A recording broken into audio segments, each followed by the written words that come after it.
শুরুতেই একটা ইমেল দিয়ে শুরু করতে চাই।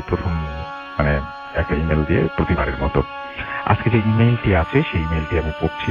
আশা করছি আপনাদের ভালো লাগবে। আমরা জানি যেটা বিজয়ের মাস এবং স্বাধীনতা যুদ্ধের সময়ের এই ঘটনা একটা, এবং আমি সেই কারণেই শুরুতেই আমাদের যে শহীদ যারা হয়েছেন মুক্তিযুদ্ধে, যারা অংশগ্রহণ করেছেন মুক্তিযুদ্ধে, সেই সমস্ত মুক্তিযোদ্ধাদের যারা জীবিত অবস্থায় এখনো আছেন তাদের প্রত্যেকের প্রতি শ্রদ্ধা জানাচ্ছি এই বিজয়ের মাসে, এবং আশা করছি যে তাদের যে আদর্শ সেই আদর্শে আমরা আরো সামনের দিকে এগিয়ে যেতে পারবো। তো ঘটনাটি আমি পড়ে শোনাচ্ছি যেভাবে পাঠিয়েছেন সেভাবে। আসসালামু আলাইকুম রাসেল ভাই, আশা করি আল্লাহর রহমতে ভালো আছেন। আমি তানভীর আহমেদ, সিএসি ফার্স্ট ইয়ারের ছাত্র। আমি পুরান ঢাকায় থাকি। ঘটনাটি আমার পক্ষে স্টুডিওতে এসে বলা সম্ভব না। আমি ভূত এফএমের নিয়মিত শ্রোতা। আমার ঘটনাটি ভূত এফএমের জন্য সিলেক্ট করা হলে খুশি হব। এই ঘটনাটি অনেক পুরনো, স্বাধীনতা যুদ্ধের সময়কালে ঘটে যাওয়া ঘটনা। পুরান ঢাকার মেল ব্রেক ফরিদাবাদের ঘটনা। এই এলাকায় একজন খুব পরহেজগার মুরব্বীর মৃত্যু হয়। উনি তার জীবনকালে অনেক জিন পালন করতেন। এখানে একটি কথা বলে রাখা ভালো, তিনি তার মৃত্যুর আগে তার পরিবারকে বলে গিয়েছিলেন যে তার মৃত্যুর পর তার লাশের যেন কিছু করা না হয়। সময় হলে লোক আসবেন এবং তারাই লাশের দাফন কাফন করবেন, এবং তারা বাসায় আসলে তাদের যেন মেহমানের মতন সম্মান করা হয়। তার পরিবারের ছোট পুরুষ মানুষ কম থাকায় লাশের কি করবে কেউ বুঝে উঠতে পারছিল না। এমন সময় শুরু হলো ঝড়। একে তো যুদ্ধ, তার মধ্যে ঝড়। কোনো মতে মানুষ জোগাড় করা হলো মাত্র 2 জন, কিন্তু 2 জন তারা লাশ গোসল বা দাফন করা তো সম্ভব নয়। এই সময় এই ঝড়ের রাতে কোথা থেকে এক তেরোপাল দিয়ে ত্রিপল দিয়ে ঘেরা একটা ঘোড়ার গাড়ি এলো, এবং গাড়ি থেকে 3 জন নেমে এলেন। তাদের দেখে ওই মুরব্বীর কথা মনে পড়ে গেল। তাই তারা 3 জনকে তাদের মতো কাজ করতে দিলেন। তাদেরকে কোনো খাবার দেয়া হলে তারা তা খাননি। এর মধ্যে 2 জন পর্দার আড়ালে লাশ গোসল দেওয়া শুরু করেন, এবং একজন বাইরে দাঁড়িয়ে দোয়া পড়ছিলেন। যিনি বাইরে ছিলেন তিনি পরেছিলেন একটা সাদা জুব্বা এবং মাথায় ছিল কাপড় দিয়ে ঢাকা, যার কারণে তার চেহারা দেখা যাচ্ছিল না। গোসল শেষে তারা লাশ নিয়ে বেরিয়ে পড়েন এবং বাসা থেকে 2 জনকে আসতে বলেন। তাই 2 জন লাশের সাথে ঘোড়ার গাড়ি করে কবরস্থানে যায়। কবরস্থানে যাওয়ার সময় ওই 3 জন লোক কোনো কথা বলছিল না। কবরস্থানে যাওয়ার পর তারা 3 জন এবং বাসা থেকে যাওয়া 2 জনের মধ্যে একজন লাশ নিয়ে কবরস্থানে প্রবেশ করে। যিনি লাশের খাটিয়া কাঁধে নিয়েছিলেন তার কাছে মনে হচ্ছিল যেন খাটিয়াতে কোনো লাশ নেই, একদম হালকা। তিনি সামান্য ভয় পান। কবরের পাশে যেতে দেখা গেল কবর খোঁড়ার সবকিছু সামনে রাখা। তখন রাত 11:30 থেকে 12টার মতো বাজে। 2 জন লোক খুব তাড়াতাড়ি কবরটি খুঁড়ে ফেলল, এবং ওই জুব্বা পরা লোকটি পাশে দাঁড়িয়ে দোয়া পড়ছিল, ক্রমাগত দোয়া পড়ছিল। বাসা থেকে যাওয়া 2 জনের ওপর থেকে লাশটি কবরে নামান, এবং নিচ থেকে ঘোড়ার গাড়ি থেকে আসা 2 জন লোক লাশটি কবরে শোয়ান। লাশটি কবরে শোয়ানোর সময় তেমন ভারী মনে হয়নি। বাঁশ আর চাটাইয়ের বিছান হয়ে গেলে ঘটে সবচেয়ে ভয়ঙ্কর ঘটনা। এখন মাটি দেবার পালা। বাসা থেকে আসা 2 জন আগে মাটি দিতে যান।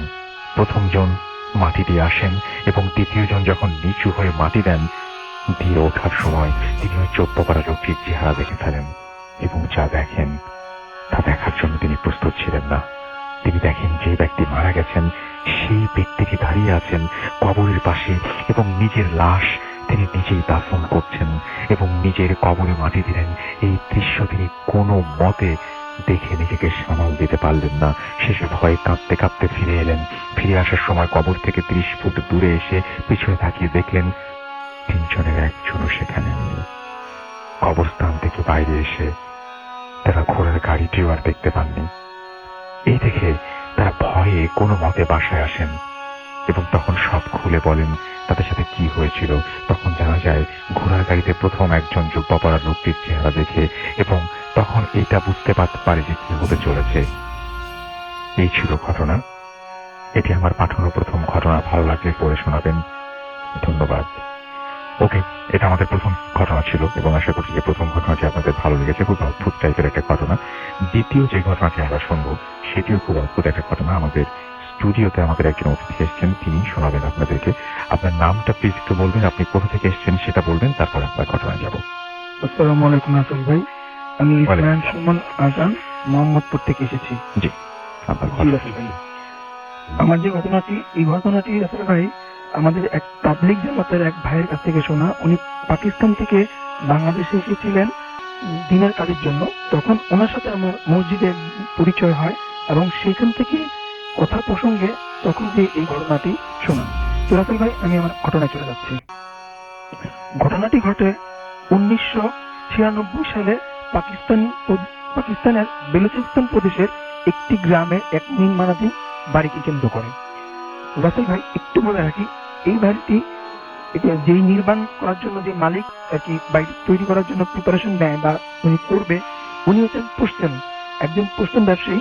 এই বাড়িটি নির্মাণের জন্য সে একটি জায়গা রেডি করে এবং সেখানে কাজের জন্য আর কি লোকবল ঠিক করে। তো রাসেল ভাই, ঘটনা ঘটে যেদিন উনি প্রথম সেই কাজটি শুরু করে।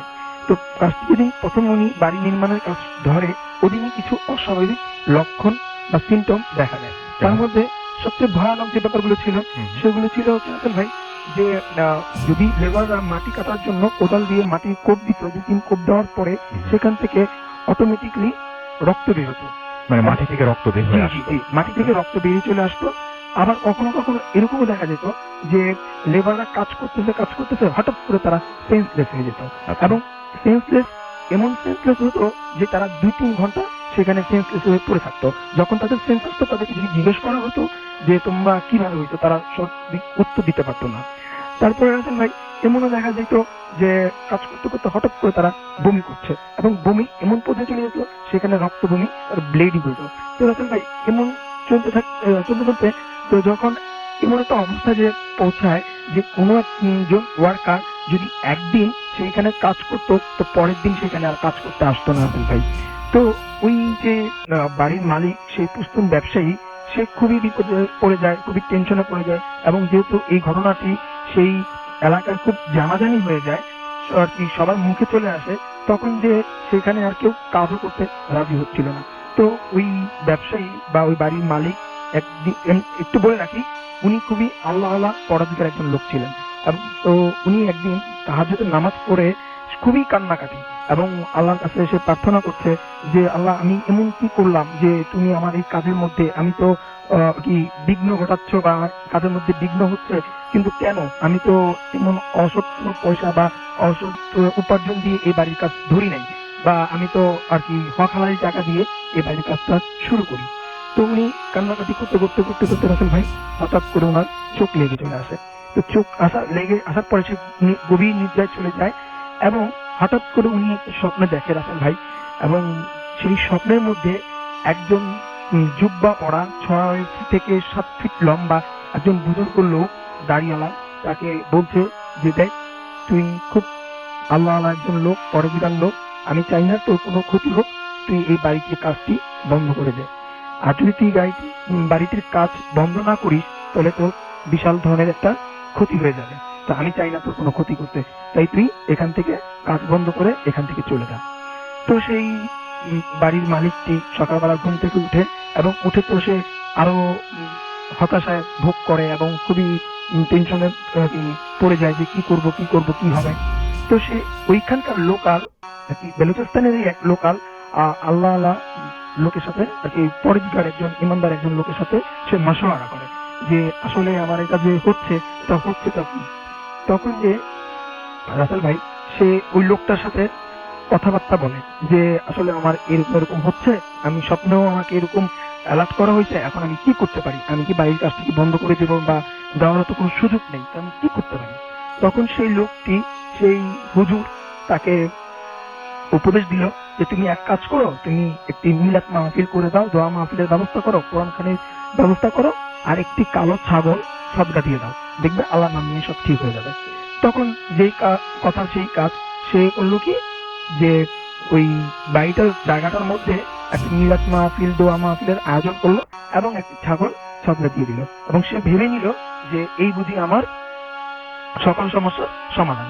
তো সেই সে নিশ্চিন্তে রইল। 2 দিন পরে তার কাজ সে শুরু করলো। কিন্তু রাসেল ভাই, সেই কাজ শুরু করার পরে সেই একই রকম সিমটম গুলো আবার দেখা যায়। এই একইভাবে সেই মাটি কাটলে রক্ত বেরোচ্ছে, বা লেবাররা অজ্ঞান হয়ে যাচ্ছে, সেন্সলেস হয়ে যাচ্ছে, বা সেই রক্ত বমি করছে। তো এরকম করতে করতে রাসেল ভাই বিষয়টা এমন আকারে দাঁড়ায় যে 1 কান 2 কান, যেহেতু গ্রামের ব্যাপার, গ্রামে একটা জিনিস কখনোই হাইট থাকে না, তো 1 কান 2 কান সবার কাছে ব্যাপারটা ছড়িয়ে পড়ে। তো ছড়িয়ে পড়ার পরে যেই সমস্যাটা হয়, যে কোনো একটা ওয়ার্কার সে পায় না কাজ করার জন্য। তো কোনো লেবার বা কোনো ওয়ার্কার না পাওয়ার কারণে সেই পুস্তন ব্যবসায়ী, যেই বাড়ির মালিকটি, সে তার বাড়ির কাজ অফ করতে, মানে বন্ধ করতে, সাময়িকভাবে বন্ধ করতে সে বাধ্য হয়। তো সে কাজটি বন্ধ করে দেয়, এবং বন্ধ করে দিয়ে সে তার এলাকা পুস্তনে চলে যায়।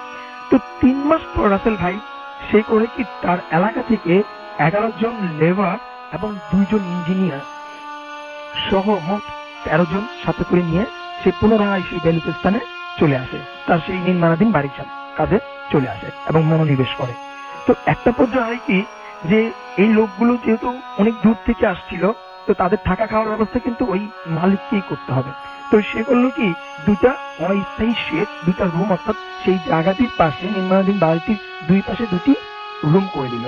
একটা রুমে সে লেবারদের জন্য ব্যবস্থা করলো, আরেকটা রুমে সেই 2 জন ইঞ্জিনিয়ারের জন্য ব্যবস্থা করলো। এখানে একটু বলে রাখি, যে 2 জন ইঞ্জিনিয়ার উনি নিয়ে আসছিল, তাদের একজনের নাম হচ্ছে সামাদ এবং একজনের নাম হচ্ছে ইয়াসিন। তারা 2জনই ছিল বয়সে খুব তরুণ, এবং তারা মডার্ন সায়েন্সে বিশ্বাসী। তারা এই প্যারানর্মাল ব্যাপারগুলো একদমই বিশ্বাস করতে চাইতো না। সে এখানে আসার পরেও, শোনার পরেও সে কিন্তু এগুলো বিশ্বাস করে। তারা 2জন কিন্তু বিশ্বাস করেনি। তারা বলতেছে না, এগুলো কোনো ব্যাপার না, ওরা এরকম প্যারানর্মাল বিষয়, এগুলো কোনো বিষয় না। তো যা হয়, এই 2 জন ইঞ্জিনিয়ারের মধ্যে যে সামাদ নামে যে ইঞ্জিনিয়ার ছিল, সে ছিল খুবই পরেজগার, 5 ওয়াক্ত নামাজ পড়তো, আল্লাহওয়ালা, দিনদার, কামিলদার মানুষ। সে খুবই আর কি নামাজি মানুষ ছিল। তো রাসেল ভাই, তারা আস্তে আস্তে আস্তে এই প্রবলেমের মধ্যে কাজ শুরু করে। তো শুরু করার পরে যখন এই প্রকট আকারে ধারণা আর কি, এই সমস্যাগুলো প্রকট আকারে দেখা দেয়, তখন যে সেইখানকার সেই লেবাররা পর্যন্ত কাজ করতে অসম্মতি জানায়, তারা সেই কাজ আর করবে না বলে সাফ জানিয়ে দেয়। কিন্তু ওই 2 জন ইঞ্জিনিয়ার করে কি, তাদেরকে বিভিন্ন রকম ভয়ভীতি দেখায়, যে বলে যে তোমরা কন্ট্রাক্টে আছো, তোমরা সাইন করছো, তোমরা এখান থেকে যেতে পারবে না, তোমাদের টাকা দেওয়া হবে না, বা তোমাদের সমস্যা হবে, ভয়ভীতি প্রদর্শন করে সেই 2 জন ইঞ্জিনিয়ার ওই লেবারদেরকে দিয়ে এই সমস্যাগুলোর মধ্যে তাদের কাজ এগিয়ে নেয়। তো রাসেল ভাই হয় কি, যে একটা পর্যায়ে যখন ছাদ ঢালাই দিবে, তার 2 দিন আগে ওই 2 ইঞ্জিনিয়ারের মধ্যে এক ইঞ্জিনিয়ার, যে সামা, তার বাড়ি থেকে খবর আসে যে তার আম্মা খুবই অসুস্থ, তাকে এই মুহূর্তেই যেতে হবে যদি তার আম্মাকে দেখতে হয়, আর কি জীবিত অবস্থা দেখতে হয়। তখন সে বাধ্য হয়ে তার বাড়িতে ফিরে যায়। আর এদিক দিয়ে সামাদ চলে যাওয়ার পরে, ইঞ্জিনিয়ার সামাদ চলে যাওয়ার পরে, যে ইঞ্জিনিয়ার ইয়াসিন যে ছিল, সে থেকে যায় এবং সে কাজ এগিয়ে নেয়। তো রাসেল ভাই, আগামীকালকে ঢালাই, এমন সময় সে তার সব কাজ পরিপাটি ভাবে সবকিছু গোছানো আছে কিনা সব চেকটা করে রাতের আনুমানিক 1টার সময় তার রুমে সে ঘুমানোর জন্য চলে যায়, আর লেবাররা খাওয়া দাওয়া করে লেবারদের রুমে চলে যায়। তো রাসেল ভাই, সবকিছুই ঠিকঠাক ছিল। তখন রাত আনুমানিক 3টা। এই 3টার দিকে হঠাৎ বিকট একটি চিৎকার এবং শব্দে লেবারদের সবার ঘুম ভেঙে যায়। তারা যখন ঘুম থেকে ওঠে, তারা এই শব্দটি সেই ইঞ্জিনিয়ারের রুম, সেই ইয়াসিনের রুমের দিকে ছুটে যায়, যেহেতু শব্দটা ওইখান থেকে আসছিল। তো তারা ওই রুমে যেয়ে যা দেখে, তারা তাদের চোখকে সেটা বিশ্বাস করতে পারছিল না রাসেল ভাই, যে তারা যেটা দেখে সেটার জন্য তারা একদমই প্রস্তুত ছিল না। তারা দেখে যে ওই ইঞ্জিনিয়ার ইয়াসিন নিচে পড়ে আছে, তার শরীর পুরো উলঙ্গ অবস্থায়, বিবস্ত্র অবস্থায়, তার শরীরে কোনো রকম কাপড় চোপড় নেই, তার নাক মুখ দিয়ে ফিনকি দিয়ে রক্ত বেরোচ্ছে, এবং সে চোখ দুটো বড় বড় করে উপরের দিকে চেয়ে আছে, এবং গরু দাবাই দিলে যেরকম ঘুমানোর শব্দ আমরা সাধারণত যেটা দেখতে পাই, ওরকম ভয়ানক ঘুমানোর শব্দ করছে, এবং সে উপরের দিকেই চেয়ে আছে, মনে হচ্ছে যে উপরে কেউ তার দিকে তাকিয়ে আছে। তো লেবাররা এইটা দেখে তারা পুরো হতভম্ব হয়ে যায়, হতবাক হয়ে যায়। তারা কি করবে কিছু বুঝতে পারে না। কিন্তু এতগুলো লোক যে ওই ইঞ্জিনিয়ারের রুমে, ইঞ্জিনিয়ারের সামনে, ওর চোখ ওদের দিকে না, ওর চোখ সেই উপরের দিকে চেয়ে আছে, যে উপর দিকে মনে হয় কিছু একটা তার দিকে তাকিয়ে আছে, এবং সে গঙ্গানোর সেই শব্দ করে যাচ্ছে আর রক্ত ফিনকে দিয়ে বেড়ে যাচ্ছে। এমতো অবস্থায় তারা সবাই মিলে সেই ইঞ্জিনিয়ারটাকে ধরে বাইরে নিয়ে আসে। সেই বিভৎস অবস্থায় তাকে বাইরে নিয়ে আসে। বাইরে নিয়ে আসার পরে তার মাথায় পানি ঢালতে থাকে রাসেল ভাই, এবং 5 মিনিটের মধ্যে সেই ইঞ্জিনিয়ারটা মারা যায় রাসেল ভাই।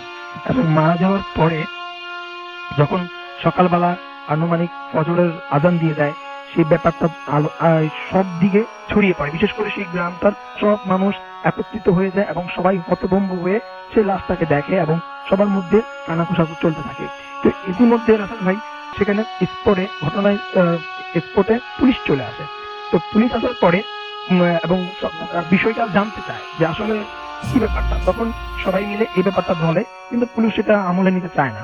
তো এর মধ্যে সেই বাড়ির মালিক, সেই পুস্তুন ব্যবসায়ী, সেও চলে আসে এবং সে এই ব্যাপারটা বুঝতে পারে যে তাকে যে ওয়ার্নিং করা হয়েছিল, যে নিষেধ করা হয়েছিল, হয়তো বা তারই রেজাল্ট হতো বা এইটা, কিন্তু তারপরেও সে এটা বলতে চায় না। সে পুলিশকে বরং এটা বলে যে এটা মার্ডার কেস বলে ধামাচাপা দিতে চেষ্টা করে, যেটা মার্ডার কেস। তো পুলিশ সেই রিপোর্ট অনুযায়ী আর কি মার্ডার কেসের রিপোর্ট অনুযায়ী তাকে নিয়ে যায় পোস্টমর্টম করার জন্য, মর্গে পাঠায়। তো রাসেল ভাই সবকিছুই ঠিকঠাক ছিল। তখন রাত আনুমানিক 3টা। এই 3টার দিকে হঠাৎ বিকট একটি চিৎকার এবং শব্দে লেবারদের সবার ঘুম ভেঙে যায়। তারা যখন ঘুম থেকে উঠে, তারা এই শব্দটি সেই ইঞ্জিনিয়ারের রুম, সেই ইয়াসিনের রুমের দিকে ছুটে যায়, যেহেতু শব্দটা ওইখান থেকে আসছিল। তো তারা ওই রুমে যেয়ে যা দেখে, তারা তাদের চোখকে সেটা বিশ্বাস করতে পারছিল না রাসেল ভাই, যে তারা যেটা দেখে সেটা যেন তারা একদমই প্রস্তুত ছিল না। তারা দেখে যে ওই ইঞ্জিনিয়ার ইয়াসিন নিচে পড়ে আছে, তার শরীর পুরা উলঙ্গ অবস্থায়, বিভৎস অবস্থায়, তার শরীরে কোনো রকম কাপড় চোপড় নেই, তার নাক মুখ দিয়ে ফিনকি দিয়ে রক্ত বেরোচ্ছে, এবং সে চোখ দুটো বড় বড় করে উপরের দিকে চেয়ে আছে, এবং গরু জবাই দিলে যেরকম ঘুমানোর যে শব্দ আমরা সাধারণত যেটা দেখতে পাই, ওরকম ভয়ানক ঘুমানোর শব্দ করছে, এবং সে উপরের দিকেই চেয়ে আছে। মনে হচ্ছে যে উপরে কেউ তার দিকে তাকিয়ে আছে। তো লেবাররা এইটা দেখে তারা পুরো হতভম্ব হয়ে যায়, হতবাক হয়ে যায়। তারা কি করবে কিছু বুঝতে পারে না। কিন্তু এতগুলো লোক যে ওই ইঞ্জিনিয়ারের রুমে, ইঞ্জিনিয়ারের সামনে, ওর চোখ ওদের দিকে না, ওর চোখ সেই উপরের দিকেই চেয়ে আছে, যে উপর দিকে মনে হয় কিছু একটা তার দিকে তাকিয়ে আছে, এবং সে গঙ্গানোর সেই শব্দ করে যাচ্ছে আর রক্ত ফিনকে দিয়ে বেড়ে যাচ্ছে। এমতো অবস্থায় তারা সবাই মিলে সেই ইঞ্জিনিয়ারটাকে ধরে বাইরে নিয়ে আসে। সেই বিভৎস অবস্থায় তাকে বাইরে নিয়ে আসে।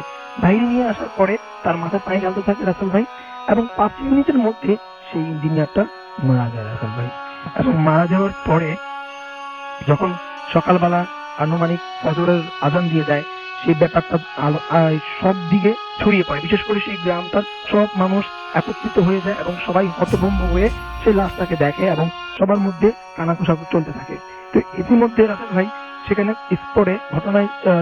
স্পটে পুলিশ চলে আসে। তো পুলিশ আসার পরে এবং বিষয়টা জানতে চায় যে আসলে কি ব্যাপারটা, তখন সবাই মিলে এই ব্যাপারটা বলে, কিন্তু পুলিশ সেটা আমলে নিতে চায় না।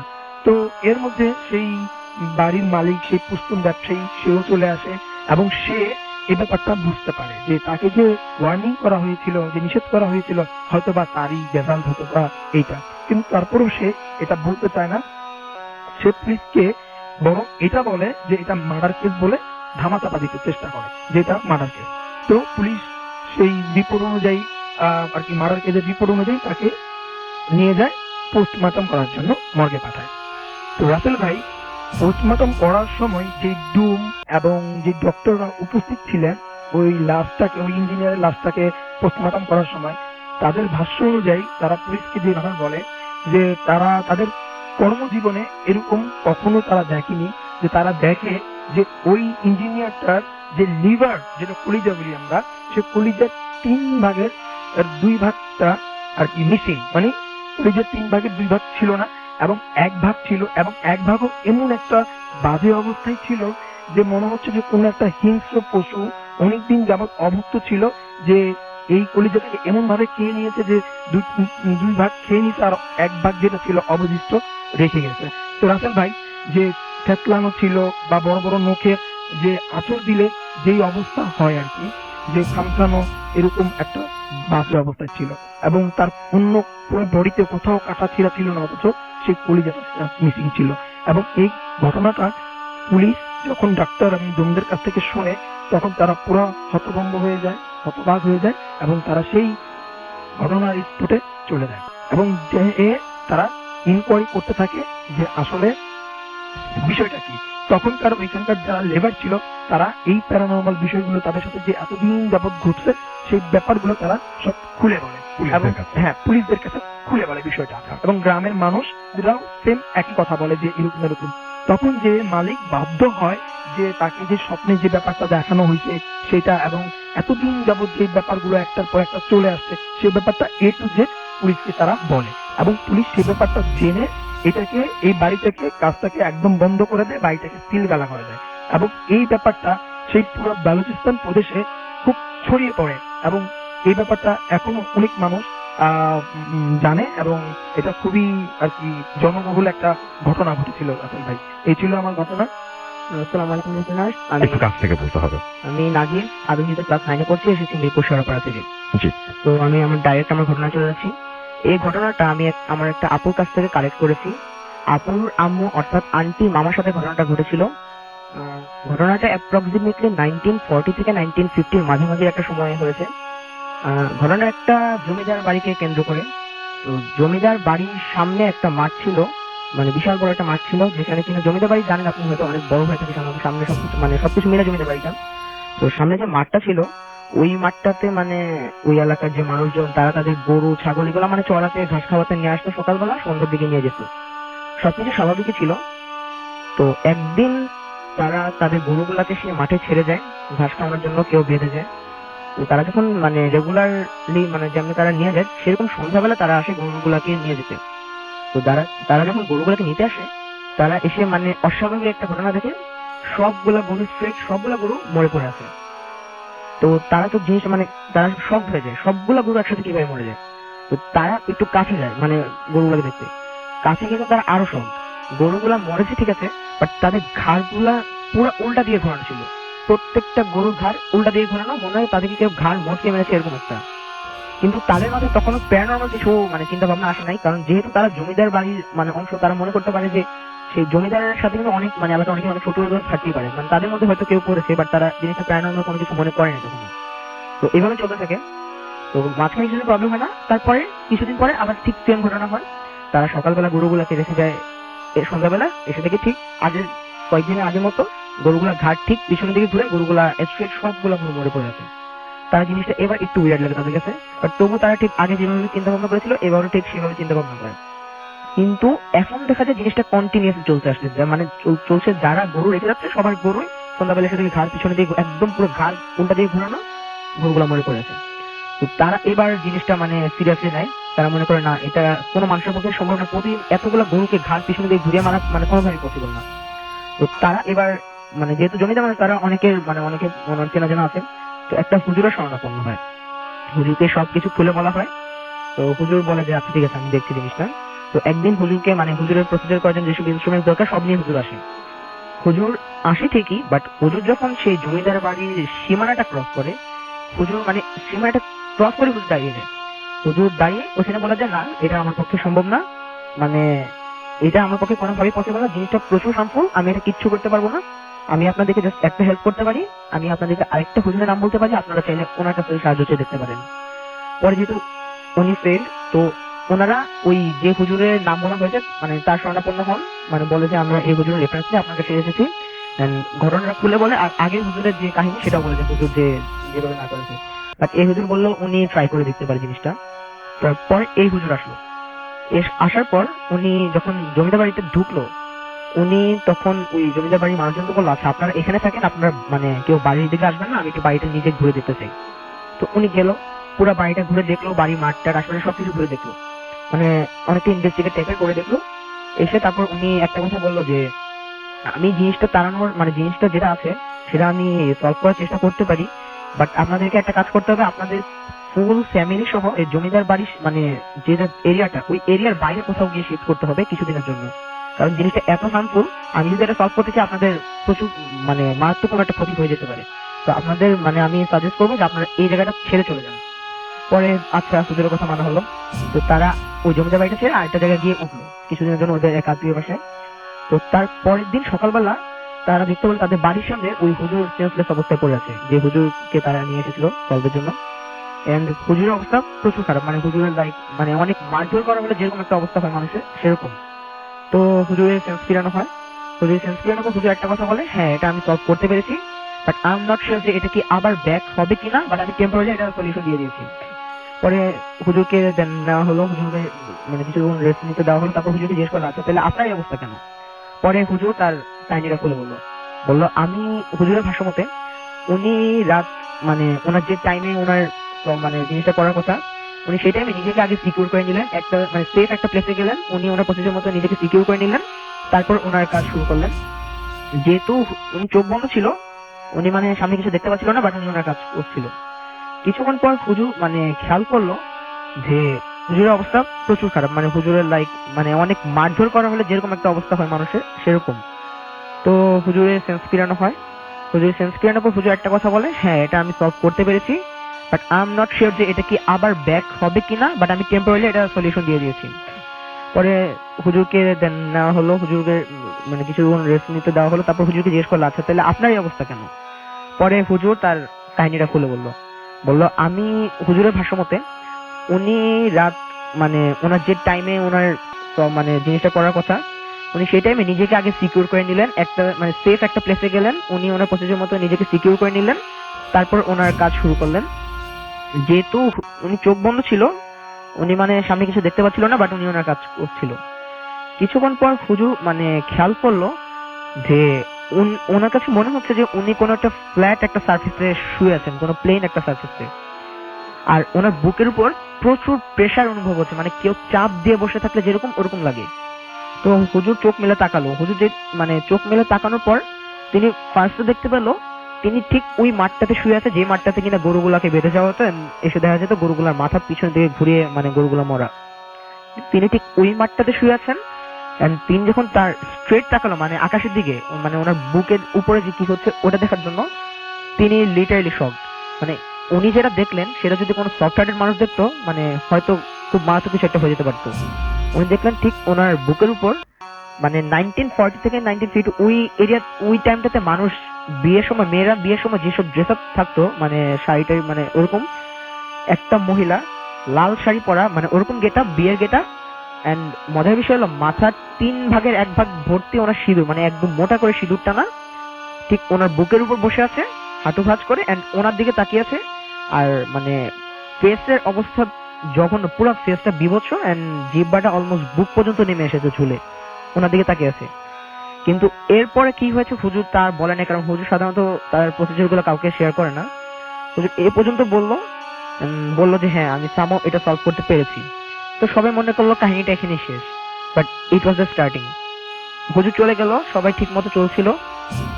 তো ওদের যে জমিদার বাড়িটা, তার পিছনে একটা বাঁশবাগান ছিল, যেখান থেকে মানুষ তাদের দৈনন্দিন জীবনের বিভিন্ন কাজের জন্য বাঁশ টাস কেটে নিয়ে এসে তাদের কাজে লাগাতো আর কি। তো কিছুদিন পরে দেখা গেল মানে হুজুরের কথাটা সবাই ভুলে গিয়েছিল যে এটা কিন্তু আবার ব্যাক করতে পারে। হুজুর মানে মনে করেছে যেহেতু কিছু হচ্ছে না একদম, তো তারা তাদের মতোই লাইফ লিড করছিল। কিছুদিন পরে খেয়াল করা গেল একজন ওই বাঁশবাগানে বাঁশ কাটতে গেল, কিন্তু সে আর আসলো না, ফিরে আসলো না। তার ফ্যামিলিতে ততক্ষণে টেনশন শুরু হয়ে যায় যে কি হলো, এখনো আসলো না। তাকে খোঁজ করতে আরো 2 জন পাঠানো হলো, বাট তারাও আর আসছে না। এমনি করে তাদেরকে খোঁজ করতে আরো কিছু মানুষ পাঠানো হলো, তারাও ফেরত আসছে না। মানে একটা পর্যায়ে কয়েকজনকে পাঠানো কেউই মানে ওই বাঁশবাগান থেকে আর ফেরত আসছে না। সবাই মানে একটা ভয় পড়ে গেল যে মানে এখন আর কেউ যেতে যাচ্ছে না। কিন্তু তার পরদিন সকালবেলা দেখা গেল তাদের লাশগুলো একদম স্ট্রেট বাঁশবাগানের সামনে রাখা, মানে যতজন গিয়েছিল বাঁশবাগানে সবার লাশ স্ট্রেট রাখা। বাট মানুষ জিনিসটা তখন মানে তখনও তারা ক্যাচ করতে পারেনি হুজুরের কথাটা, তবুও তারা বাঁশ কাটতে যাচ্ছে। বাট বাঁশ কাটতে যেই বাঁশবাগানের ভিতর ঢুকছে সে আর আসছেই না। পরে জিনিসটা খেয়াল করা হলো, হ্যাঁ আসলে হুজুর তো বলেছিল যে এটা কিন্তু আবার ব্যাক করতে পারে, যেহেতু এই সাইডটা ঠিক হয়ে গেছে এই কারণে মনে জিনিসটা আবার ওই জায়গাটায় হার্ম করছে। এরকম করে অনেক মানুষ মারা যায়। পরে একটা টাইমে কেউ আর ওই বাঁশবাগানে যেতে চায় না বাঁশ কাটতে। পরে ওই হুজুরকে আবার আনা হয়েছিল বাট এটা আর কোনো হুজুর সলভ দিতে পারেনি, হুজুর সলভ করতে পারে নাই। ওই বাঁশবাগানটাকে রেস্ট্রিক্টেড করা হয়েছে, মানে ওই বাঁশবাগানের সামনে দিয়ে ইভেন কেউ যেত না। পরে মানে তারপরে আমি আর সেরকম কিছু জানতে পারিনি, বাট যতটুকু জানি যে সময় যেতে যেতে ওই জায়গাটা সামহাও ক্লিন করে ফেলা হয়েছে, এখন ওই জমিদার বাড়িটাও নেই আর বাঁশবাগানটাও নেই। তো এটাই ছিল আমার ঘটনা। থ্যাংক ইউ সো মাচ, আপনার ঘটনার জন্য আপনাকে অনেক ধন্যবাদ। হাই রাসেল ভাই, আমি শিহান বলতেছি মিরপুর থেকে। After getting married for 7 years আমি দূর থেকে শুনতেছি আমরা আর কি সপরিবারে, আমি, আমার ওয়াইফ, আমার 3 ছেলে। তো আর কি আমাদের কাছে খুবই ফেভারিট শো। আমরা আপনাদেরকে, আপনাকেও আমার খুব আর কি ভালো লাগে আপনাকে শুনতে, তার আপনার ঘটনাগুলো খুব ভালো লাগে। তো রাসেল ভাই আর কি যেটা মানে ফ্যাক্টে আসি আর কি, যে আমি আর কি বাংলাদেশের একটা ভালো একটা বড় সেক্রেটারি একটা ভালো চাকরিটা আর কি বেশ করেছিলাম আমার অফিসের উত্তরাতে।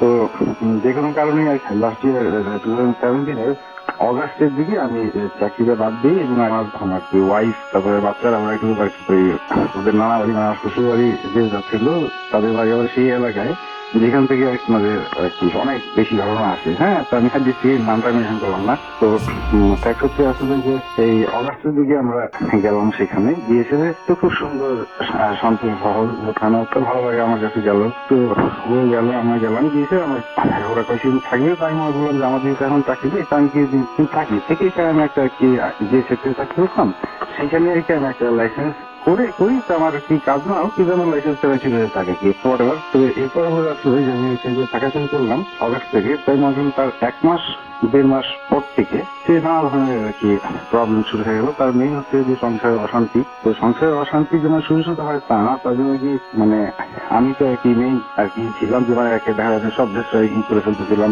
মানে যা যা খারাপ করা যায়, হ্যাঁ এরকম একটা মানে এই সবই একটু উল্টা পাল্টা করে মানে যেতে। তারপরে আবার আমি কি মন থেকে বেরোচ্ছি, আমরা মন থেকে আমি খুবই আমাকে আমার ভাইকে আমার বাচ্চাদের খুবই ভালোবাসি। তো দেখি যে আমি একসাথে থাকতে চাই, কিন্তু দেখা যাচ্ছে আমি যেটা চাচ্ছি ওরকম না করে আর উল্টা কাজ করছি, যেটাতে নাকি আর কি সংসারটা আরো খারাপের দিকে যাচ্ছে এবং একেবারে খুবই বাজে অবস্থা চলে যাচ্ছে। একেবারে মান সম্মান চলে যে খুবই বাজে অবস্থা। এবং দিন দিন দেখা যাচ্ছে যে আমার ওয়াইফ একজনকে আর কি আমার খুবই ভালোবাসতে বা এখনো আসে। তো ও দেখা গেল যে আর কি মানে মানে সেদিকে ভেরি ক্রেজি আর কি, হ্যাঁ মানে অ্যারোগেন্ট ভায়োলেন্ট আর কি ভাঙচু এইটা সেটা মানে একেবারে দা উঠিয়ে তো এইরকম একটা আর কি অবস্থা যে মানে এই কেউ কি তাহলে কোনোভাবেই সংসার করবে না, এই না ওই না, তো আমার কাছে চলে আসতে হবে, ওরা এখানে থেকে যাবে। কিন্তু দেখা যায় যে আমি আসলে কি বলবো যে আমি তারপর আমার আর কি বাবা মা সবাই আমরা কি একসাথে কি ফ্যামিলি চাকরি পছন্দ করি। আর মানে আমি তো আমার ওয়াইফ বাচ্চা রয়েছে আর কি মেয়ে যেতে পারি না। তো আমাকে অনেক ভাবে এখান থেকে যেহেতু আর কি মানে ও আর কি একেবারেই মানে কিরকম একটা মেন্টালি হয়ে গেল যে কোনোভাবেই সে সংসার করবে না, আমাকে এখান থেকে একাই চলে আসতে হবে। তো আর আমি একটা কাজ করছিলাম যে আজকে ছেলে সুন্দর থাকবো তা না, সে আর কি আমার চলে যেতে বলারই কথা। তারপরেও দেখা গেছে আমার সাথে আমার যে কোনো কারণেই আর কি আমি এক কাছে ছিলাম না, আমার কথা যে আমি যাবো কিন্তু আমি অবশ্যই তোমাদের নিয়ে যাবো এই হাও ইনশাল্লাহ যেহেতু আমার নিয়ে ভালো ভালো আমার সাথে থাকবেন। তো এই করে করে তো আমরা যখন থাকলাম দেখা গেল আসলে আসলে কিছু মানে এটার ভিতরে যে কোনো অন্য কোনো বিষয় আসতে পারে তাকে এবার আইডিয়া ছিল না, কিন্তু আমার করতে আমি তো না করতেই পারবে হচ্ছে। কিন্তু দেখা গেল আসলে যে আমরা আর কি যেমন আমি বলি যে সে রাতে ঘুমাচ্ছি আমার আর কি ভালো সুন্দর আর কি নতুন ফ্যান, হ্যাঁ আর কি এমন মানে ফ্যানে খুব প্রেশার করে রাখি হচ্ছে দেখি জায়গা আছে। তারপরে মনে করেন ফ্যান ফেলছি এই ঘুমে আসি রাতের বেলা হঠাৎ অনেক কিছু ঘুম ভাঙলো দেখলাম যে ফ্যানটা খুলে আমি তো খাটের মানে রাইট সাইডে শুয়েছি আর লেফট সাইডে আমার ওয়াইফ বাচ্চা বাড়া, তো ফ্যানটা খুলে আমার হাঁটুর ভিতরে পড়ে মাটিতে পড়ে ঘুরতেছে মানে। এবং দেখলাম যে ফ্যানটা লাগানো সব ঠিকই রকম আর কি ছিল, মানে আমি দেখে যেমন হয়েছে আর কি। তো এরকম একটা হলো, তো আমি ফ্যানটাই করলাম, আমি ভালো না আল্লাহ বাঁচাইছে তুই বাচ্চাদের গায়ে করতো তো মানে কে অবস্থা হচ্ছে আল্লাহ বাঁচতেছে। কিন্তু আমার ভাই বললো যে আসলে যেরকম হচ্ছে এটা আসলে ভালো জিনিস হচ্ছে না, অন্যরকম মনে হচ্ছে। তো মানে আমি ওরা এলাকার লোকের একটু বেশি বলে, তো আমি এরকম আর কি দিলাম না তো তারপর আমরা আবার আরেক জায়গায় গিয়ে ওদের এখানে আর কি মাঝখানে একটা ছোট আমরা আর কি বাচ্চা নিয়ে থাকলাম কিছুদিন। তো আর কি খুব সুন্দর আর কি ওইখানে যে 3-4টা বেশ ছোটের ভিতরে একটা, তো ওইখানে থাকি দিন। তো ওইখানে যে এভারস্টার ফ্যান থাকে যে ওয়াশরুমে, তো আমি সেই করছি যে তো ওইখানে আমি দেখা যাচ্ছে ঠিক করে অথবা এই আপনার ফ্রেশ ফ্রেশ হয়ে দেখাতে তারপরে এভারস্টার ফ্যানটা ছেড়ে দিই। তো আমি যেখানে দাঁড়িয়ে আছি মানে সেই জায়গায় সেইখানটা তাই আমি থেকে আমি আমার ওয়াইফকে বললাম যে ওই করতে এক্সট্রা ফ্যানটা ছেড়ে দাও। তো ও আর কি বাচ্চাদের বসেছে না কি জানি তাদের দেরি করতেছে। তো আমি আবার বাথরুমের দরজায় এসে উঠে গিয়ে বাইরের সুইচ থেকে এক্সট্রা ফ্যানটা অন করলাম। এক্সট্রা ফ্যানটা অন করে একটু বিরাট শব্দ।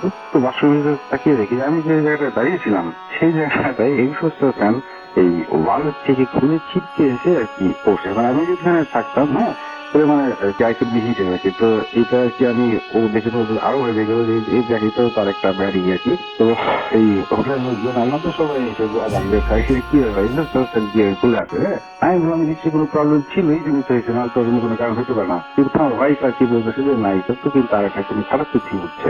তো আমি বললাম যে কি হচ্ছে এটা, বলে যে দেখা যায় যে মানুষকে জমি সুশীকরণ করে বা মরে তখন এগুলো হয়। তাই আমি বললাম যে তোমাদের তুষারের শেষ নাই। তো এরপরে দেখা গেল আসলে আমার বিভিন্ন গেঞ্জি আমার এগুলো আর কি কোনা কাটা বা ইটি। তারপরে আমি শুয়ে আছি, ঘুম থেকে উঠে তুষার নিচে এখানে দেখা যাচ্ছে যে আপনার এই কালো চুল গিট দেয়া, তারপরে কালো সুতা গিট দিয়ে কিরকম একটা ফুলের শেপ বানানো, তারপরে মানে যা যা আর কি আপনার এই কালো কাপড়ের গিট দেয় মানে কিন্তু শেষ নেই আর কি। হ্যাঁ, তো আমি তো ওটাই করি, কিন্তু আর কি সে বলতেছিল যে খুব খারাপ হচ্ছে। তো আসলে মানে তুমি তো থাকলে মানে আসলে তোমার আরো সমস্যা হবে, তুমি তো চলে যাও। তাই আমি বললাম যে না, আমি মাঝখান থেকে কেন চলে যাবো, একসাথে আমরা যাবো। কিন্তু আবার আমি কাজ এমন করতেছি না যে আর কি যেটা কি ফ্যামিলির জন্য আর কি কোনো মানে পজিটিভ দিক নিয়ে আসছে। আমার কাজ এমন আসতেছে যে অনেক কিছু নেগেটিভ হচ্ছে, কিন্তু আমি একদমই এরকম করার কথা না, বা আমি আর কি একরকম ডিটারমাইন করে দেখেছি, কিন্তু আমি জানি না যে কেন মানে আমি ঠিকই উল্টাটা করছি, যেটা নাকি অনেকই মানে মানে বাজে হচ্ছে আর কি রেজাল্ট আসতেছে আমার জন্য এবং ফ্যামিলির সবার জন্যই। তো এটাই করেছে।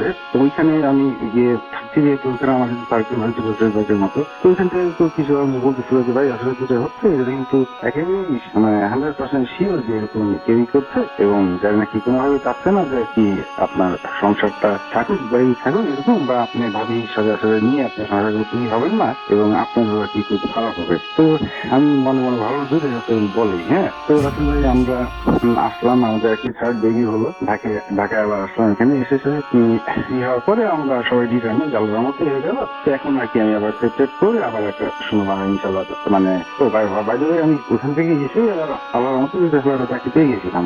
কিন্তু আসলে হঠাৎ করে আমার আর কি এই 3-4 মাস চাকরি করার পরে আমি আর কি একটা দিকে হঠাৎ করে ক্যান্টিন এত বেশি অসুস্থ হয়ে যাই যে আমি আর কি এই প্রায় 1 উইকের মতো অফিস যেতে পারি না। এবং আরেকটা ব্যাপার যে নাকি একদমই আমার ক্যারেক্টার সাথে মিলে না, যে আমি ফোন রিসিভ করতে আমি দেখতেছি ফোন করতেছি, কিন্তু আমার এত খারাপ লাগতেছে যে আমি কথা বলতে পারবো না। আমি বলেছি মেইল দিয়ে অ্যাপ্লিকেশন দিচ্ছি যে স্যার আমার আসলে এরকম কন্ডিশন না, আমি কোনো কথা বলবো, আমার কি কি কাজ আছে, কি কি পেন্ডিং বা কি কি অপারেশন একেবারেই মানে হেরে রাতে এগুলো আমি আর কি ইনফর্ম করে দিচ্ছি। কিন্তু আসলে এটা অফিসের ব্যাপার, আসলে স্বাভাবিক যেটা একটা সিনিয়র লেভেলের লোক যদি একটু করে ফোন অফ করে না ধরে বুঝলো এক ক্লিকের জন্য, তো এইটা আর কি মানে তারা আর কি আমার মতো হয়েছে তারা এক্সেপ্ট মানে এক্সপেক্ট করেনি কখনোই। তো বাসা আর কি মানে মাপ পেলাম নাই, এত বছর জীবন প্রথমে দেখা গেল আসলে একটা চলে গেল। তো যেটা থেকে আমাদের মানে খুবই খারাপ হলো আর কি আর বলবো। তো আবার আর কি বাসায় বসলাম, তো মনে করলাম যে থাকি আমি কি আর করবো, আমি মনে করি যে আসলে আপনার মতো আর কি সবকিছু আর কি ভালোর দিকে আর কি আমি মনে করি যে এটা পজিটিভ দিক হলো, কারণ থার্ড দিনটা হবে হয়তো বা এটা আল্লাহ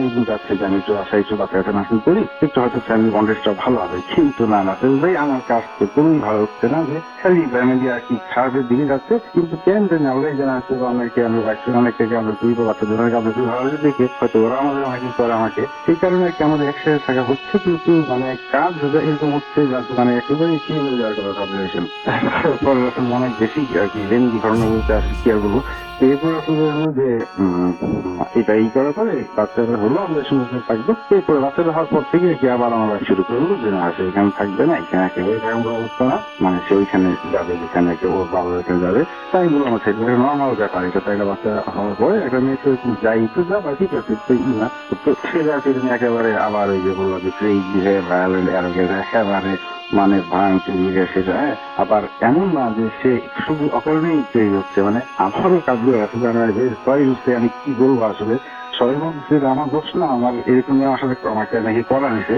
কিন্তু আসলে একটা মানুষ 4 লক্ষ যদি মানে সেটা সাপ্লাই করে আমি কেন এরকম করবো, আমি মনে করি আমারই দোষ, জানি না আসলে সেই তারপরে এরকম হচ্ছে। তো এরপরও আর কি ওরা কথা গেল আবার খুলনা ঠিকই, তো যা করে এই কথা হলো আমাকে বললো যাওয়ার জন্য। তো আর কি আমার বাসা থেকে বাবা মা মনে করছে যে এর আগে খুলনা যে এত এরকম একটা ই হয়েছে, তা আবার গেল, তা আবার এরকম করবো, তো এটা খারাপ হবে আসলে। তোমরা মনে করছে, তো আমি তারপর ফ্যামিলি যদি গেছে ওরা বলতেছে চলে আসছে, তো আমি আর কি এই রাতে আমার এক বড় ভাই আছে না এখানে থাকুন, তো উনি আবার আসলে এগুলো বেশ ভালো বলছেন বা এগুলো আর কি মানে উনি আর কি একজন মানে খুবই সিনিয়র মানুষ, ইঞ্জিনিয়ার মানুষ আর কি, আবার উনি ইসলামিক মাইন্ডেড, তো উনি এগুলো বলছেন আর কি। তো মানে বিলিভ করেন আসলে ইসলামের সব ব্যাপারে তো বিলিভের উপরে আর কি, হ্যাঁ এটা এরকম আর কি। তো উনি আমার কিছু কিছু কি করে উনি আমার বললো যে আচ্ছা এই আপনি একটা যদি আসেন, তো আমি সব থেকে ঘুরে আসলাম, বলে দিলাম একটা জানলাম। তারপরে উনি আমাকে বললো যে কি করেন, তো আপনার এই হাত দুইটা হাতটা সোজা করুন, তো হাত সোজা করলাম।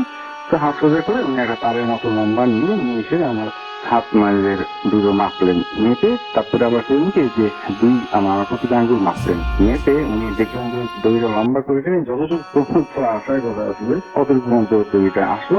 আমার আর কি কবজির উপরেই আর কি থেমে গেল, তার একটু আমার কথা ছিল। তা আমি জানি না দেখি, তো ভাই বললেন যে আসলে তো জিনিসটা মানে কি বলবো, বলতে খারাপ লাগছে কিন্তু মানে নষ্ট আছে আর কি। হ্যাঁ, তাই আমি বললাম নষ্ট আছে মানে বলবো তো হ্যাঁ কি বলবো আর কি, আপনার খুব খারাপ করা হয়েছে আর কি আপনার সাথে, যেটাকে বলে কুফরি কারণা বান মারা। হ্যাঁ মানে আসলে যারা এগুলো করে আসলে মানে এটা খুবই নেগলেক্টেড কাজ, এগুলো ধীরে ধীরে করে ফেলা উচিত। কিন্তু কি বলবো আসলে মানুষ এগুলো করে, মানুষ তো অপরাধ করবে, শুধরাবে, এই আর কি, কেউ তার মারা যাবে না। তো দেখা গেছে তো উনি আর কি খুব দুঃখ করে যে আমার সাথে করে লোকটা ভালো তো আমার করার করে। তারপরে এরকম দেখে পরে সে আবার মানে গম্ভীর হয়ে আবার ই করলেন। তো করার পরে উনি নেক্সট করলেন কি আমাকে একটা পানি ঢালতে বললেন, একটা গ্লাসে আমি অর্ধেক পানি ঢালাম, বুঝি মাথায় ঘটনা অর্ধেক পানি ঢালার পরে উনি আর কি আমাকে উনি বললেন যে আর কি এই আমার সাথে যাই করা হয়েছে যারা কি কি যেন করলেন, আমি অতটা মানে বুঝলাম ওরা খেয়াল করলাম না। তো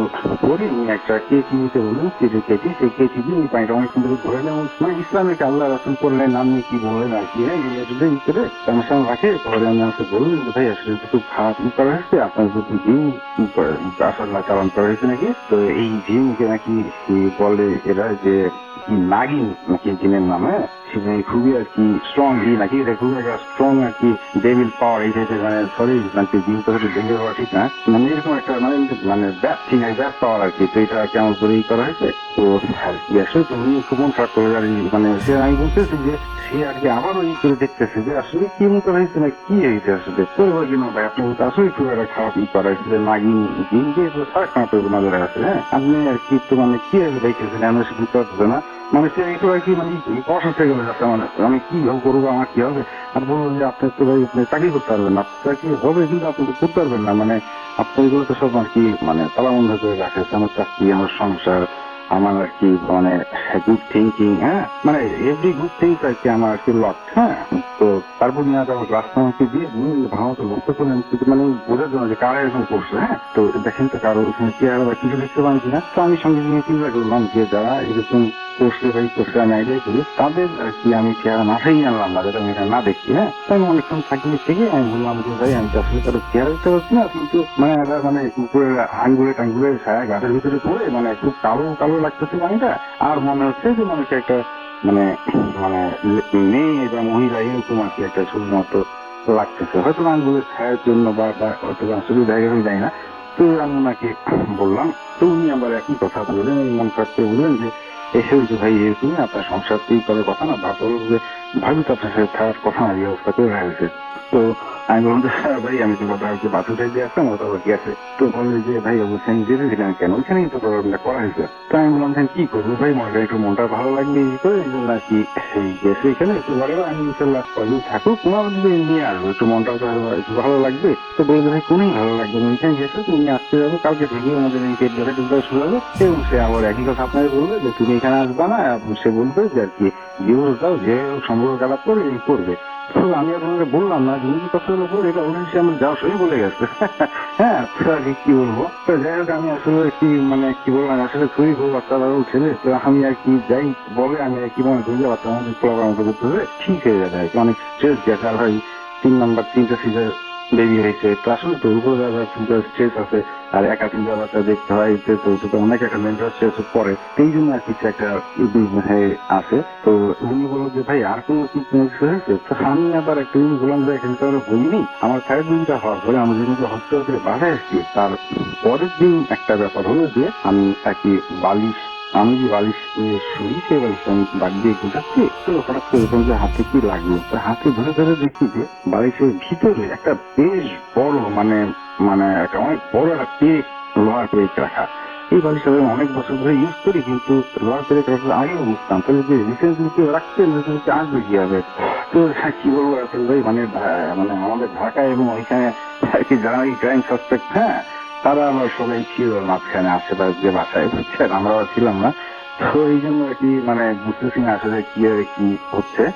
তো পরে দিন উনি আর কি খুব সিরিয়াস হয়ে বললো যে আপনার তো কাটাতে হবে, আপনার রেস্ট না ঠিক হতে পারবেন না, একেবারে শেষ করে ছাড়বে। এখন আপনি কি আপনি আবার দেখেন থেকে গ্লাসে আবারও গ্লাসে করে দিয়ে রাখলো, রাখার পরে বলে দেখেন কি দেখেন একটু খেয়াল করেন চুপ করে। তাই ভালো মতো খেয়াল করলাম, খেয়াল করে আমি আমার কাছে মনে হয় গ্লাসের নিচে কি মানে যে ময়লা টলার কারণে বললাম যে ওই যে মাকড়সা জালের মতো লাগতেছে। তো উনিও আর কি অথরিটি গেস করতেছিলেন হয়তো বা আমি জানি না। তো উনি কিছু বললেন যে আসলে খুব একটা খারাপ ই করেছে এবং এই বিষয়ে আপনি করেন ভাই ভাবি খুব ডেঞ্জারাস ভাবে করা যাবে দুদিনের পরে, মানে কোনো ভাবেই ধরে ভাবি নিশ্চয় মনে হয় তাহলে আপনার সাথে ঘুরি বাজে বিহেভ করতেছে এই করছে।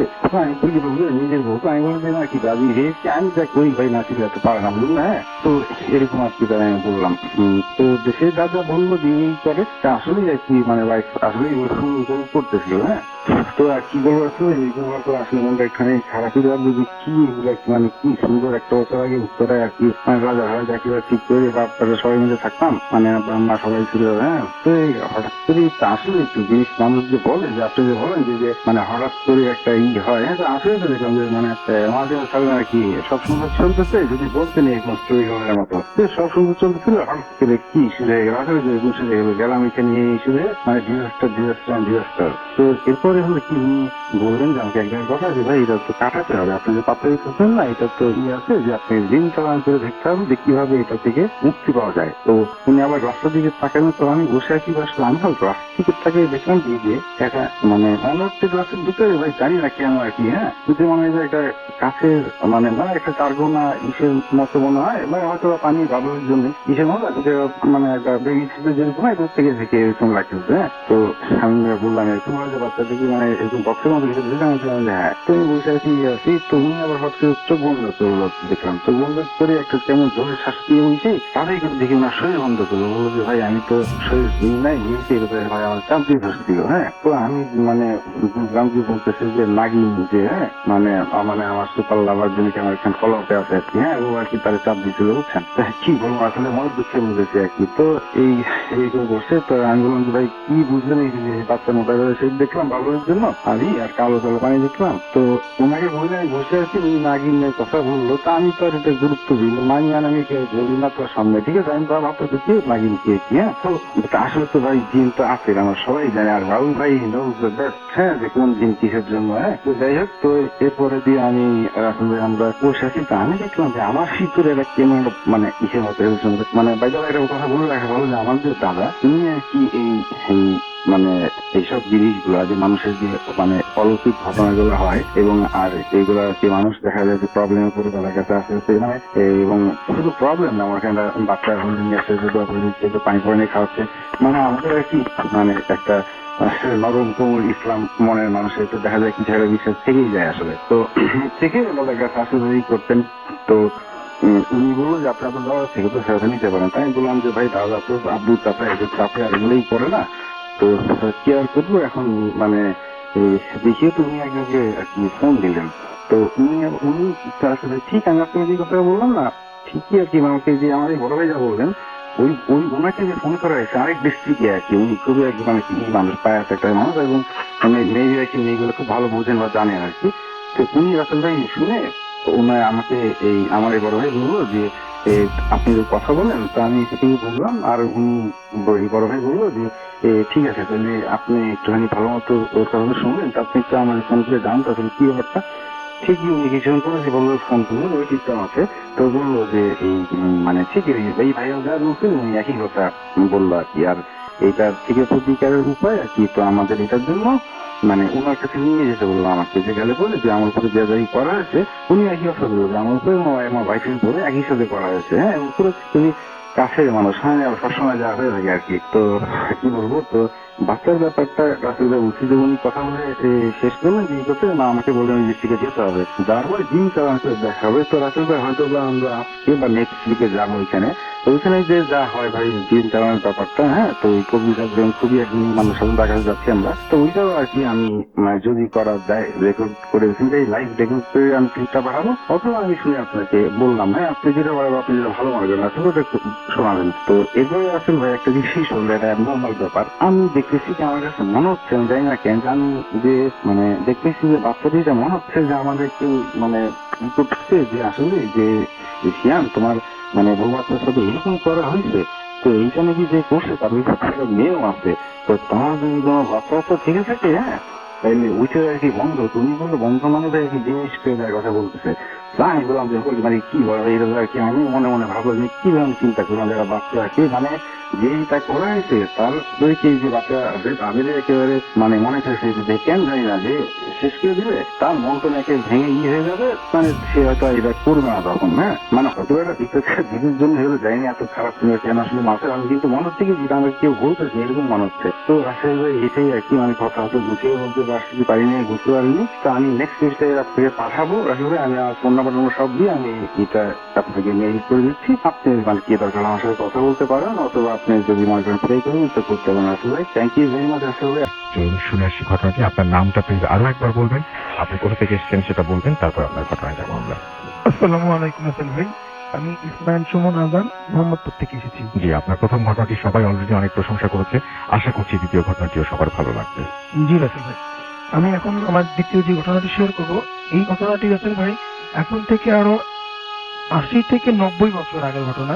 আচ্ছা। সেটি হচ্ছে বাংলাদেশের বেনাপোল সীমান্তবর্তী কোনো একটি গ্রামে। সেই ঘটনাটি হচ্ছে একটি হিন্দু মেয়েকে কেন্দ্র করে। তো আমি চলে যাই রাসেল ভাই আমার মূল ঘটনায়। তো ঘটনাটি ঘটে এখন থেকে আরো 80-90 বছর আগে। তখন সদ্য বিবাহিত একটি মেয়ে, হিন্দু পরিবারের একটি মেয়ে তার বাবা বাড়িতে বেড়াতে যায়। বিয়ের কিছুদিন পরেই তার বাবা বাড়িতে বেড়াতে যায়। তো তার বাবা বাড়ি থেকে সে কয়েকদিন থেকে যখন তার স্বামীর বাড়িতে আসবে, তো এমন টাইমে তার মা, তার ফ্যামিলির মানুষ তার স্বামীর জন্য কিছু মাছ, বড় বড় মাছ ভেজে তার সাথে করে দিয়ে দেয়, যে তার স্বামীকে বাসায় নিয়ে সেগুলো খাওয়ানোর জন্য। তো রাসেল ভাই একটু বলে রাখি, তো ওই মেয়েটি আর কি সদ্য বিবাহিত ওই নববধূটি তার ভাইয়ের সাথে যখন রওনা দেয় সেটা দুপুরের পরে। তো তখন যেহেতু রাস্তাঘাটের অবস্থা তেমন ভালো ছিল না, এবং সেই মেয়েটির বাবা বাড়ি থেকে তার স্বামীর বাড়ি রাস্তার দূরত্বটা ছিল 10 থেকে 12 কিলোমিটার আনুমানিক। তো রাসেল ভাই এই পথটা একটু হরর ছিল। হরর বলতে আপনার এই পথটার মধ্যে দিয়ে কয়েকটা জিনিস অতিক্রম করতে হয়। মূলত রাতে কেউ একা এই রাস্তা দিয়ে চলাচল করে না, একটু একটু হন্টেড প্লেস ছিল। তো যাই হোক, তো এই রাস্তার মধ্যে রাসেল ভাই পুরানো একটি শ্মশান পড়ে, এবং একটি পরিত্যক্ত জমিদার বাড়ি পড়ে, এবং কিছু দূর চলে আসলে ঝোপঝাপ পেরিয়ে একটা পচা ডোবা এবং একটি কবরস্থান পড়ে। এই টোটাল এই জিনিসগুলোকে অতিক্রম করে কিন্তু ওই মেয়েটাকে তার শ্বশুর বাড়িতে আসতে হবে, মানে স্বামীর বাড়িতে আসতে হবে। তো তারা আর কি ভাই বোন দুইজন, মানে ওই মেয়েটি এবং মেয়েটির ভাই, ওরা দুইজন মিলে তাদের বাড়ি থেকে দুপুরবেলা খাওয়া দাওয়া করে রওনা দেয়। তো তারা কথা বলতে বলতে রাসেল ভাই অর্ধেকটা পথ চলে আসে। তো তারা যখন ওই শ্মশানটা পার করে জমিদার বাড়ির কাছাকাছি কয়েক গছের মধ্যে যাবে, তো এর মধ্যে রাসেল ভাই মেয়েটা যখন সেই মাছের যে হাড়িটা ছিল পলিথিন দিয়ে মুখটা বাঁধা, একটা রশি দিয়ে হাতের মধ্যে মেয়েটার হাতে ছিল।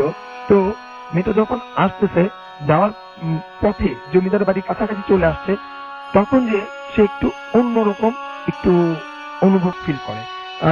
দেখা যায় কি মেয়েটা একটু হঠাৎ করে একটু গরম বাতাস মেরে গায়ে লাগে। তো মেয়ে ওটা ওরকম ভাবে নেয় না, তারা দুই ভাই বোন কথা বলতে বলতে চলে আসে। যখন তারা ঠিক ওই পচা ডোবাটি পাশাপাশি একদম কাছাকাছি চলে আসে, মেয়েটিকে এমন জোরে কি যেন একটা ধাক্কা মারে, অদৃশ্য কি যেন একটা ধাক্কা মারে, মেয়েটি সেই মাছের হাড়িটি নিয়ে সেই পচা ডোবার মধ্যে পড়ে যায়। তো অত ডোবার মধ্যে যখন সে পড়ে যায় রাসেল ভাই, তখন তার ভাই সেই মেয়েটিকে ও ডোবা থেকে উঠায়, মাছের হাড়িটি সহ তাকে উঠায়। উঠানোর পরে তার পুরো কাপড় চোপড় যেহেতু ভিজে ছিল, তো আমরা জানি যে হিন্দুদের পরিবার একটু রক্ষণশীল পরিবার হয়ে থাকে, আর যেহেতু ওরা ব্রাহ্মণ ছিল এবং খুবই সেন্সিটিভ ফ্যামিলি ছিল, যে এই ভিজা কাপড়ে যদি তার শ্বশুর বাড়িতে মানে তার স্বামীর বাড়িতে যায় তখন নানা রকম প্রশ্ন উঠতে পারে। তো মেয়েটা তার ব্যাগের মধ্যে যে কাপড় চোপড় ছিল ওইখান থেকে আরেকটা কাপড় নিয়ে সে ওই ডোবাটার পাশে একটা ঝোপের মধ্যে যে তার কাপড় চোপড় চেঞ্জ করলো রাসেল ভাই। তো কাপড় চোপড় চেঞ্জ করে সেই ভিজা কাপড়টার সাথে করে নিয়ে আসে না, সেই ভিজা কাপড়টা ওইখানে রেখে চলে আসে। যেহেতু ভিজা কাপড় যদি নিয়ে আসে তো আরো কথা হতে পারে, তো এক কথা থেকে দুই কথা হবে, তখন তার অশান্তি হতে পারে, এরকম চিন্তা ভাবনা করে সে ভিজা কাপড় তার আনে না, তখন সে কাপড় চেঞ্জ করে সে বাড়িতে চলে আসে। তো রাসেল ভাই এই পর্যন্ত সবই স্বাভাবিক ছিল। তো দুই একদিন যাওয়ার পরে মেয়েটার মধ্যে হঠাৎ কিছু চেঞ্জ লক্ষণ করা যায়, তো তার কিছু পরিবর্তন লক্ষণ করা যায়। তার মধ্যে প্রধান যে সমস্যাটা ছিল, সে মেয়ে আমিষ খাওয়ার প্রতি মানে মাছ মাংস খাওয়ার প্রতি আগ্রহটা প্রচুর বেড়ে যায়। এবং আমরা সাধারণত জেনে থাকি হিন্দুরা এমনিতেই নিরামিষ ভোজী বেশি হয়ে থাকেন, তারা সপ্তাহে একদিন বা 2 দিন কি মাছ মাংস খেয়ে থাকেন সাধারণত। আর তখনকার আমলে মানুষ হয়তো বা মাছ মাংস তারা বেশি খেতেও না, কারণ আর্থিক একটা ব্যাপার ছিল। তো যাই হোক, তো ওই মেয়েটা পরিবার যেদিনই মাছ মাংস রান্না করতো এবং ফ্যামিলি সবার জন্য রান্না করতো, সেই মেয়েটা একাই রান্নার পরপরই সেই মেয়েটা একাই